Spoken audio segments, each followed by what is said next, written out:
Give me your prospect report. So I'm going to do the prospect report a little bit differently right now. I am going to give you, Rami, a little bit of a rapid fire here, right? Because there's a ton that's kind of happening right on that fringe of MLB and AAA level, quad A, if you want to call it, right?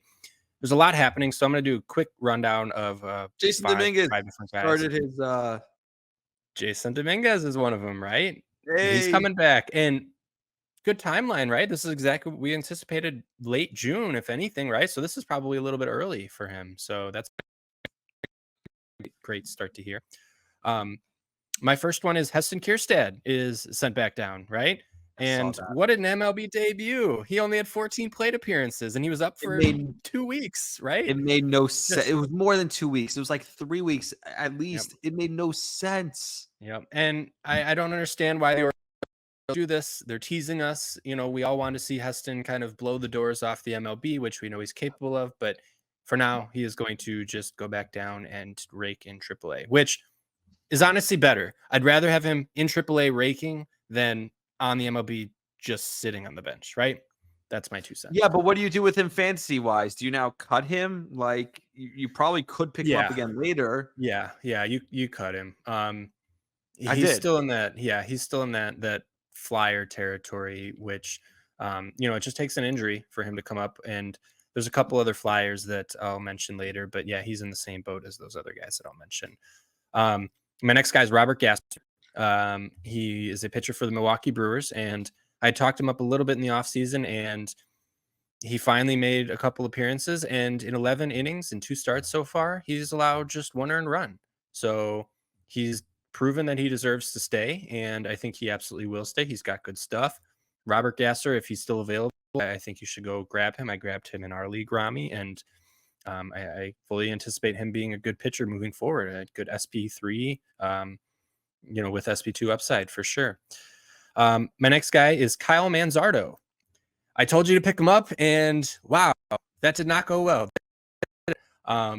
I don't know if you've been following any Manzardo stuff, but he's only got 25 at-bats, right? So not a huge sample.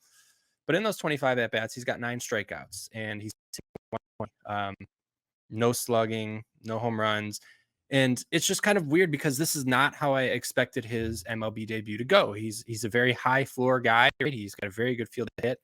Usually those guys transition a little bit better, but he did not. And, that happens.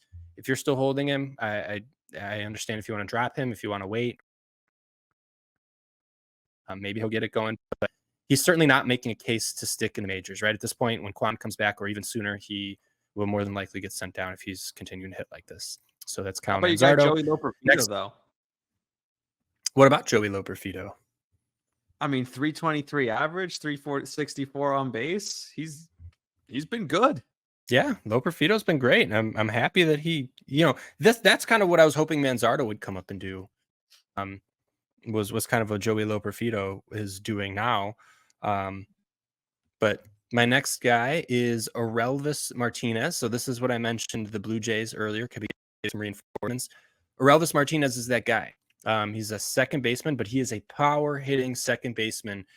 What kind of power, you ask? Well, Rami, he's got 10 home runs in 36 games so far this season in AAA. So he's mashing. He could provide a huge boost to an offense in Toronto that's struggling.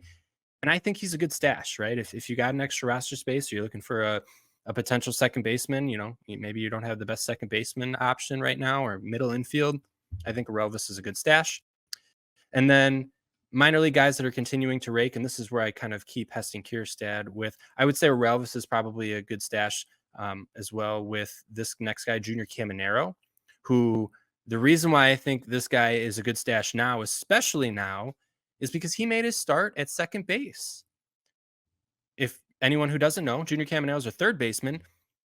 Why would you move him to second base? Well, maybe they want him to play some second base, right? Let's see you get comfortable with other positions, trying to get his bat somewhere in the lineup, right? And so Junior Caminero call up loading is absolutely, these are the tall tale signs of a call up and in the makings. And Caminero is certainly in that realm.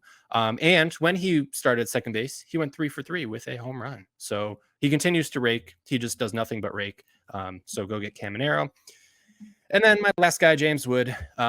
This is old news, but he's on a 10-game hitting streak right now.